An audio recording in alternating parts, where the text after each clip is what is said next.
Saji ചെറിയനെതിരെ case കൊടുത്ത Baiju Noel ഉണ്ട്. ബൈജു, നമസ്കാരം ബൈജു.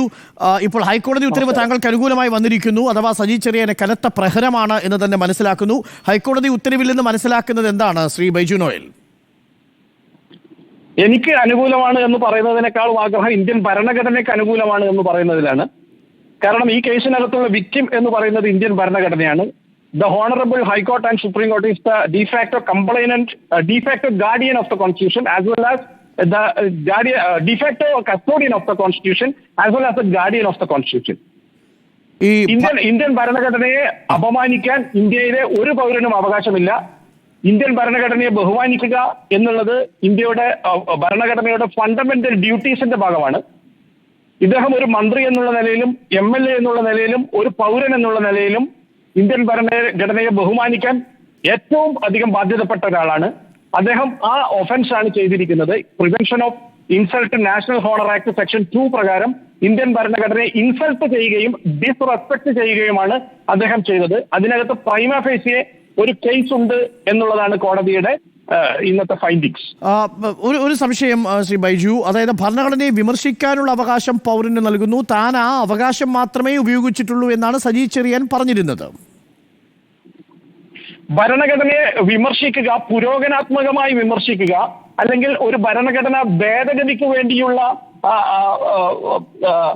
ആവശ്യം ഉന്നയിക്കുക എന്നുള്ളത് ഇതിനകത്ത് ഒരു ന്യായമായിട്ടുള്ള ഒരു പൗരന്റെ അവകാശമാണ്. പക്ഷെ ഇദ്ദേഹം ചെയ്തിരിക്കുന്നത് വിമർശനം അല്ല. വാസ്തവത്തിൽ വിമർശനം എന്ന് പറയുന്നത് ഇന്ത്യൻ ഭരണഘടനയെ കരിവാരി തേക്കുക എന്നുള്ളതും പുരോഗനാത്മകമായ വിമർശനവും രണ്ടാണ്. ഇദ്ദേഹം ചെയ്തിരിക്കുന്നത് ഇന്ത്യൻ ഭരണഘടനയെ അപമാനിക്കുകയാണ് ചെയ്തിരിക്കുന്നത്. ഇന്ത്യൻ ഭരണഘടന 75 വർഷമായി ഇന്ത്യയിലെ ജനങ്ങളെ കൊള്ളയടിക്കുകയാണ് എന്ന് പറഞ്ഞാൽ അത് ഭരണഘടനയെ ബഹുമാനിക്കാതിരിക്കലാണ്. അതുപോലെ തന്നെ ഇന്ത്യൻ ഭരണഘടനയിൽ ജനാധിപത്യം, മതേതരത്വം എന്നതിന്റെ കൂടെ കുന്തം കൊടച്ചക്രം എന്നൊക്കെ എഴുതി വെച്ചിട്ടുണ്ട്. അതാണ് ഇവിടെ നടപ്പിലാക്കിക്കൊണ്ടിരിക്കുന്നത് എന്ന് പറഞ്ഞാൽ അതിനെ ഇന്ത്യൻ ഭരണഘടനയെ ഡിസ്റെസ്പെക്ട് ചെയ്യുന്നതായിട്ടും ഇൻസൾട്ട് ചെയ്യുന്നതായിട്ടും മാത്രമേ ഭരണഘടനയിൽ വിശ്വസിക്കുന്ന ഒരു പൗരൻ എന്ന നിലയിൽ എനിക്ക് സാധിക്കുകയുള്ളൂ. ശ്രീ ബൈജു നോയൽ, ഒരു സംശയം. ഇപ്പോൾ ഓർഗനൈസർ ആണെങ്കിലും അഥവാ RSS സംഘപരിവാർ ഗ്രൂപ്പുകളാണെങ്കിലും CPM ആണെങ്കിലും വ്യത്യസ്ത കാരണങ്ങളാൽ ഭരണഘടനയെ പല കാലഘട്ടങ്ങളിൽ വിമർശിച്ചിട്ടുണ്ട്.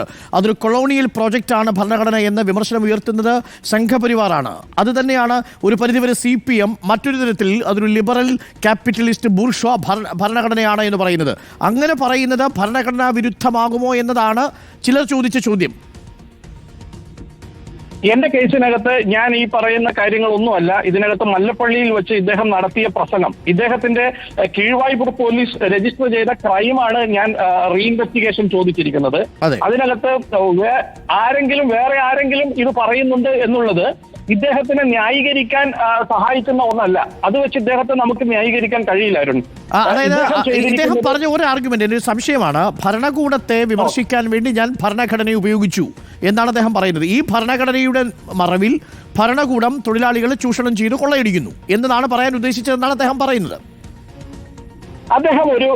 ഞാൻ ചോദിക്കട്ടെ, അദ്ദേഹം ഒരു MLA ആണ്. അദ്ദേഹത്തിന് ഒരു പ്ലാറ്റ്ഫോം ഉണ്ട്. അദ്ദേഹത്തിന് ഇന്ത്യൻ ഭരണഘടനയിൽ എന്തെങ്കിലും ഒരു ഭേദഗതി വേണം എന്ന് ഉണ്ട് എങ്കിൽ അദ്ദേഹം ചെയ്യേണ്ടിയിരുന്നത് കേരള നിയമസഭയിൽ ഒരു പ്രമേയം കൊണ്ടുവരിക എന്നുള്ളതാണ്. ആ പ്രമേയം അവിടെ അംഗീകരിച്ചു കഴിഞ്ഞാൽ അദ്ദേഹത്തിന് കേന്ദ്ര ക്യാബിനറ്റ് സെക്രട്ടറിക്ക് അദ്ദേഹത്തിന് അത് ഇവിടുന്ന് റെഫർ ചെയ്ത് അദ്ദേഹം ഇന്ത്യൻ പാർലമെന്റിനകത്ത് അദ്ദേഹത്തിന്റെ ഈ റെക്കമെൻഡേഷൻ പോവുകയും പാർലമെന്റ് അത് അംഗീകരിച്ചു കഴിഞ്ഞാൽ, ഭരണഘടനയ്ക്ക് വിധേയമായി അത് അംഗീകരിച്ചു കഴിഞ്ഞാൽ അദ്ദേഹത്തിന്റെ ഉദ്ദേശം നടക്കും.